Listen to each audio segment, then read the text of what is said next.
जिल्हा परिषदेच्या अध्यक्ष सन्माननीय अस्मिता केंद्रे मॅडम, त्याचप्रमाणे जिल्हा परिषदेचे समाज कल्याण सभापती, शिक्षण व अर्थसभापती आणि पंचायत समिती रत्नागिरीचे सभापती आणि आमचे सर्व सन्माननीय जिल्हा परिषद मेंबर आणि या ठिकाणी उपस्थित असलेले तहसीलदार, BDO, कृषी अधिकारी, काही गावांचे सरपंच, लाभार्थी, पत्रकार मित्र आणि NGO की ज्या NGO स्वतःहून या कार्यक्रमामध्ये सहभागी व्हायला उत्सुक आहेत, जेणेकरून जी इच्छा अध्यक्ष मॅडमने आता किंवा अपेक्षा व्यक्त केली की ही योजना असली तरी याची सफलता कशावर असेल, मॅडमनी फार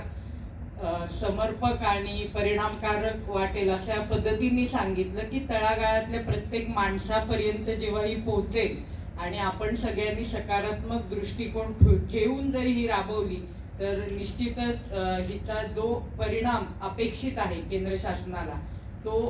साध्य होईल आणि खरा विकास होईल. तर यामध्ये मी 2-3च गोष्टी सांगेन की ही योजना म्हणजे पूर्वी महाराष्ट्रात पहिल्यांदा रोजगार हमी योजना आली, त्या धर्तीवर केंद्र शासनाने महात्मा गांधी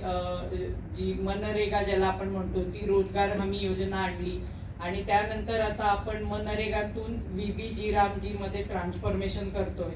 तर हे करत असताना भारताच्या स्वातंत्र्याला 100 वर्ष पूर्ण होत असताना विकसित भारत 2047 जे उद्दिष्ट केंद्र शासनाने ठेवलेले आणि त्याप्रमाणे जो रोडमॅप आखलेला आहे की विविध विभागांनी त्यासाठी काय काम करायचं आहे, तर त्याचाच एक भाग म्हणून हा VBG रामजी नवीन कायदा जो आहे तो संसदेने डिसेंबर 2025 मध्ये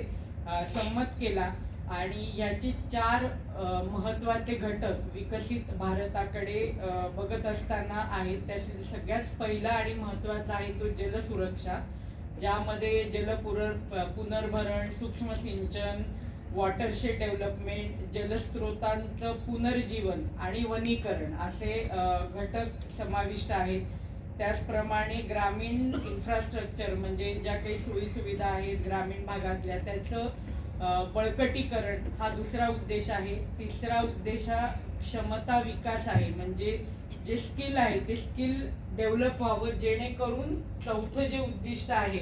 त्याच्या पूर्ततेकडे आपण जाऊ की जे ग्रामीण आजीविका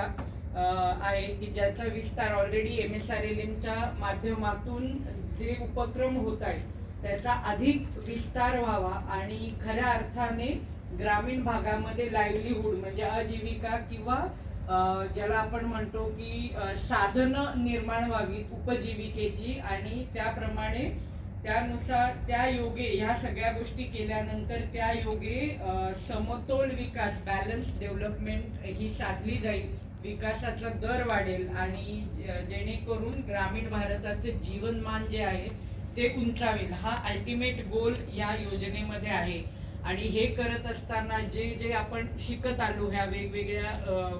योजना राबवत असताना त्या विचारात घेऊन पारदर्शकतेचं तत्व हे गाभा या योजनेचा ठेवलेला आहे की डिजिटल प्लॅटफॉर्म म्हणजे याचा डॅशबोर्ड असणार आहे. जसं आपण नरेगात करत होतो तसं ह्याचंही पेमेंट जे 100 ते 125 दिवस झालेलं आहे तर ते हजेरी सुद्धा बायोमेट्रिक राहणार आहे दिवसातून 2दा आणि याचं पेमेंट सुद्धा डायरेक्ट डिजिटली म्हणजे DBT जसं होतं तसं होणार आहे. या माध्यमातून याची माहिती सगळी वेबसाईटवर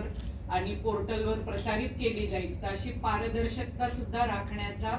प्रयत्न केलेला आहे. कायद्यामध्ये सगळ्या गोष्टी आहेत पण आमच्या अध्यक्ष मॅडमनी ज्याप्रमाणे सांगितलं तर ती योजना प्रभावीपणे राबवणं आणि त्याची खरी परिणामकारकता दिसायची असेल तर त्यासाठी आपण सर्व म्हणजे अधिकारी, कर्मचारी,